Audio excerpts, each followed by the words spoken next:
Mladý umelec Ashot Has spája reálny svet s tým virtuálnym pomocou nových materiálov a technológií. Najčastejšie pracuje so sklenou hmotou.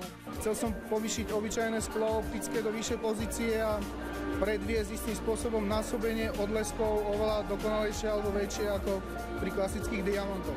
Vernisáž výstavy v hlavnom meste bola spojená s krstom knihy Ashot Has Insight, ktorej autorom je dizajner Paolo Choma. Jeho práca sa orientuje na prácu v skle, v materiáli, ktorý má veľmi zaujímavé optické vlastnosti, ktoré využíva.